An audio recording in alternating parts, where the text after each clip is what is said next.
ஓம் ஸ்ரீ குருபியோ நமக.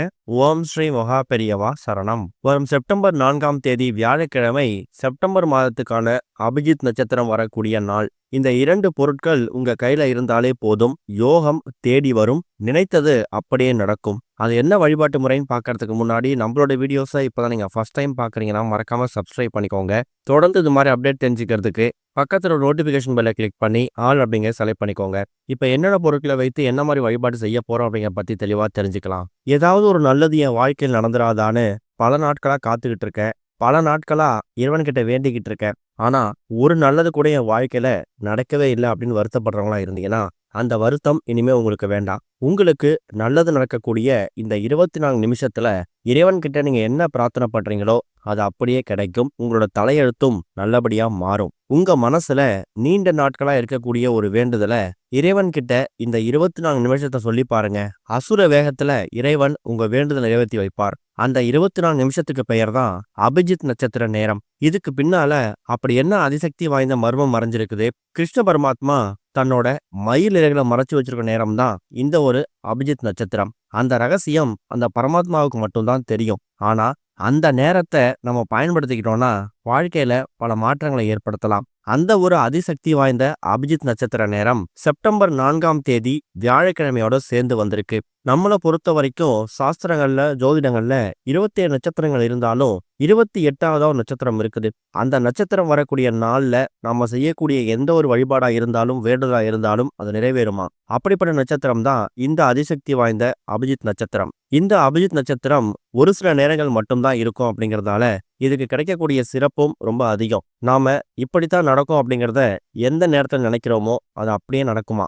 அவ்வளவு சிறப்பு வாய்ந்த இந்த அபிஜித் நட்சத்திர நாள்ல பெருமாளையும் மகாலட்சுமி தாயாரையும் சேர்ந்து வழிபடணும். இந்த மாதம் செப்டம்பர் 4ஆம் தேதி இரவு 11:31 ஆரம்பிக்கக்கூடிய இந்த ஒரு அபிஜித் நட்சத்திரம் இரவு 11:55 வரைக்கும் இருக்கு. மொத்தமாவே ஒரு நட்சத்திரம் அப்படிங்கிறது ஒரு நாளைக்கு 24 மணி நேரம் வரும். ஆனா இந்த நட்சத்திரம் வெறும் 24 நிமிஷம் மட்டும்தான் வருமா? கிருஷ்ண பரமாத்மா தன்னோட மயில் இறகுல மறைச்சு வச்சிருக்கக்கூடிய இந்த அபிஜித் நட்சத்திரத்தை எதுக்காக பூலோகத்துக்கு அவர் அனுப்பாம இருக்காருன்னா இதை யாரும் தவறா பயன்படுத்திடக் கூடாது அப்படிங்கிறதுக்காக தானா. காரணம், இந்த அபிஜித் நட்சத்திரத்துல நாம என்ன கோரிக்கை என்ன கேட்கிறோமோ அது அப்படியே நம்ம கைக்கு வந்து சேருமா. அதுதான் இந்த அபிஜித் நட்சத்திரம் வழிபடுறதுக்கான முக்கியமான நோக்கம். உங்களோட வேண்டுதல் ஒரு நியாயமான கோரிக்கை, நியாயமான வேண்டுதலா இருக்கு, யாருக்கும் எந்த விதமான கெடுதலும் இல்லாத நேர்மையான வேண்டுதலா இருக்குன்னா கண்டிப்பா கிருஷ்ண பரமாத்மா உங்களுக்கு அந்த அபிஜித் நட்சத்திரத்துல வேண்டக்கூடிய விஷயங்களை நிறைவேற்றி கொடுப்பாரு. ஒரு சில நேரங்கள்ல இந்த அபிஜித் நட்சத்திர நேரம் அப்படிங்கிறது பகல் நேரங்கள்ல வரும், மாலை நேரத்துல வரும். ஆனா இந்த மாதம் நமக்கு இரவு நேரங்கள், அதாவது 11:31 இருந்து 11:55 வரைக்கும் இருக்கு. அன்றைக்கு ஒரு நாள் மட்டும் கொஞ்சம் தூக்கத்தை ஒதுக்கி வச்சுட்டு ஒரு 11:31 இருந்து 11:55 வரைக்கும் கண் விழித்து நீங்க அபிஜித் நட்சத்திரத்தை வழிபடுறதால நீங்க என்ன வரன்னு கேட்குறீங்களோ அதை நீங்க சுலபமா பெற முடியுமா? இதுக்கு உங்களுக்கு இப்ப நாம சொல்லக்கூடிய பரிகாரத்துக்கு மொத்தமா 2 பொருட்கள் தேவைப்படுது. அந்த 2 பொருட்களும் கிருஷ்ண பரமாத்மா, மகாவிஷ்ணு, பெருமாள் இப்படி எல்லா உருவங்களும் ஒன்றாக இருக்கக்கூடிய கடவுளுக்கு பொதுவான ஒரு பொருள் தான். அதுல முதல் முக்கியமான பொருள் 2-3 ஸ்பூன் பச்சை கற்பூரம். அடுத்ததா துளசி இலைகள். பச்சை கற்பூரம் அப்படிங்கிறது நாட்டு மருந்து கடைகள்லையும் சூப்பர் மார்க்கெட்லையும் ரொம்ப எளிதா கிடைக்கும். துளசி இலைகள் நம்ம சொல்லவே தேவையில்ல, எல்லார் வீடுகள்லையும் பெரும்பாலும் கிடைச்சிடும். இல்லாதவங்க கூட உங்க வீடு போகக்கூடிய யார் வீட்லயாவது இந்த துளசி செடியை தயார் பண்ணிக்கலாம். எப்படி பார்த்தாலும் இரவு நேரத்துல இந்த அபிஜித் நட்சத்திரம் வர்றதால வியாழக்கிழமை செப்டம்பர் 4ஆம் தேதி மாலை நேரத்துல கூட தாராளமா இந்த 2 பொருட்களையும் தயார் செஞ்சு வச்சுட்டு சரியா 11:31 பிறந்ததுக்கு அப்புறமா உங்க வீட்டோட பூஜை அறையில கிருஷ்ண பரமாத்மா, பெருமாள், திருமால் இது மாதிரி தெய்வங்களோட போட்டோக்கு முன்னாடி ஒரு தீபம் ஏற்றி வச்சிடுங்க. கூடுமான அளவுக்கு எல்லார் வீடுகள்லயும் கிருஷ்ணனோட போட்டோவோ திருவுருவ படமோ சிலையோ இருக்கிறதுக்கு வாய்ப்பு இருக்கு.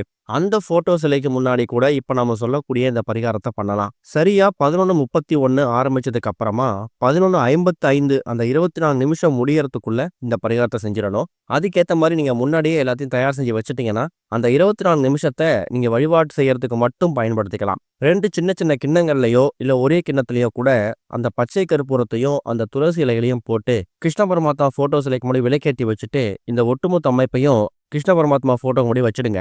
வச்சுட்டு அந்த நேரத்துல என்ன கோரிக்கை உங்களுக்கு இருக்கோ அத மனசார பிரார்த்தனை பண்ணணும். முன்னாடியே சொல்லியிருக்கோம். எக்காரணத்துக் கொண்டும் இந்த அபிஜித் நட்சத்திரம் அப்படிங்கிறத தவறான வழிக்கோ, இல்ல அடுத்தவருக்கு தீங்கு விளைவிக்கணும் அப்படிங்கிறதுக்காகவோ நீங்க பயன்படுத்தக்கூடாது. உங்களோட பொருளாதார முன்னேற்றத்துக்கு, குடும்பத்தோட முன்னேற்றத்துக்கு, உங்க தலையெழுத்தே மாறணும்னு என்ன நீங்க கோரிக்கை நியாயமான கோரிக்கைய வச்சீங்கனாலும் கண்டிப்பா அது நடக்கும். அதனால இந்த 24 நிமிஷத்துல அந்த பச்சை கற்பூரத்தையும், துளசி இலைகளையும் சின்ன கிண்ணத்துல வச்சுட்டு கிருஷ்ண பரமாத்மா கிட்ட மனசார வேண்டிக்கோங்க. இந்த 24 நிமிஷம் அபிஜித் நட்சத்திரம் என் தலையெழுத்தையே மாற்றணும். எங்க குடும்பத்துல இருக்கக்கூடிய எல்லா நபர்களுக்கும் நல்லது நடக்கணும். அந்த நேரத்துல உங்க குடும்பத்துல யாருக்காவது குழந்தை பாக்கியம் இல்ல சரியான திருமண வரன் அமையல. ரொம்ப நாட்களாவே வாடகை வீட்டிலேயே வச்சுக்கிட்டு இருக்கோம். சொந்த வீடு கனவு வந்து நினைவாகணுங்கிற மாதிரி எது கோரிக்கை இருந்தாலும் சரி, அத மனசார பிரார்த்தனை பண்ணிட்டு, அதுக்கப்புறம் சின்னதா ஒரு டம்ளர்லயோ இல்ல ஒரு பவுல்லயோ தண்ணீர் எடுத்து, அந்த 24 நிமிஷம் முடியறதுக்குள்ளேயே அந்த பச்சை கற்பூரத்தையும், அந்த துளசி இலையையும் அந்த தண்ணீர்ல போட்டுட்டு நீங்க இரவு தூங்க போயிடலாம். அபிஜித் நட்சத்திரம் சரியா 24 நிமிஷம் இருக்கக்கூடிய அந்த நேரத்துல நீங்க பூஜை அறையில வச்சு பச்சை கற்பூரத்தையும், துளசி இலையும் பூஜை பண்ணி உங்க பிரார்த்தனை எல்லாம் சொல்லிடணும்.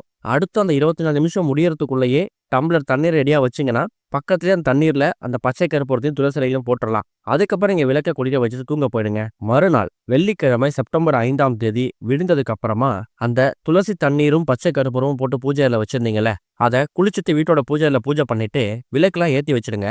அதுக்கப்புறமா அந்த தண்ணீரை உங்க வீடு முழுக்க எல்லா இடத்துலயும் தெளிச்சு விடணும். அந்த பச்சை கற்பூரம் கொஞ்சமா தண்ணீர்ல கரைஞ்சிருக்கும். துளசி இலைகள் அப்படியே இருக்கும். இது கிருஷ்ண பரமாத்மாவுக்கு ரொம்ப பிடிச்ச ஒரு பானகம். துளசி இலைகள், அதாவது துளசி தீர்த்தம் சொல்லுவாங்க. அந்த துளசி தீர்த்தத்தை நீங்க சாதாரணமான நேரங்களில் பண்றதை விட கிருஷ்ண பரமாத்மாவுக்கு உகந்த இந்த அபிஜித் நட்சத்திர நேரத்துல நீங்க பண்ணும்போது உங்க வீட்டுக்குள்ள செல்வ வளம் பெருகும். மகாலட்சுமி தாயார் அம்சம் பொருந்திய அற்புதமான ஒரு பொருளும் இந்த பச்சை கற்பூரம் தான். ஒரே நேரத்துல மகாவிஷ்ணு, மகாலட்சுமி தாயார் உங்க 2 பேரோட அனுகிரகத்தையும் சேர்த்து பெற்றுத்தரக்கூடிய ஒரு அற்புதமான ஒரு பரிகாரம். துளசி இலையும் பச்சை கற்பூரம் வைத்து பண்ணக்கூடிய இந்த ஒரு பரிகாரம். இதுக்கு நீங்க செலவு பண்ணக்கூடிய நேரம் வெறும் 24 நிமிஷங்கள் மட்டும்தான். சில நேரங்களில் நமக்கு நள்ளிரவுல கூட வரும். 1 மணி 2 மணி கூட வரும். ஆனா இந்த மாதம் நமக்கு அதிர்ஷ்டவசமா இரவு ஒரு 11:31 ஆரம்பிச்சிடுது. அதை நினைச்சு நீங்க சந்தோஷப்பட்டுக்கலாம். இந்த 24 நிமிஷத்துல இவ்வளவு வேலையும் செய்ய முடியுமா அப்படின்னு கேட்டீங்கன்னா கட்டாயம் செய்யலாம். மாலை ஒரு 6-7 மணிக்கெல்லாமே பச்சை கற்பூரத்தையும் துளசியும் தயார் செஞ்சு வச்சுட்டு பக்கத்துல டம்ளர்லயே பவுல்ல தண்ணீரையும் பிடிச்சு வச்சுடுங்க. சரியா 11:31 ஆரம்பிச்சதுக்கு அப்புறமா 11:55க்குள்ள பூஜையில விளக்கேத்தி வச்சுட்டு கிருஷ்ண பரமாத்மாவோட இந்த இலையில வச்சு படைச்சிட்டு அப்படியே தண்ணீர் அந்த பொருட்களை போட்டு நீங்க தூங்க போயிடுங்க.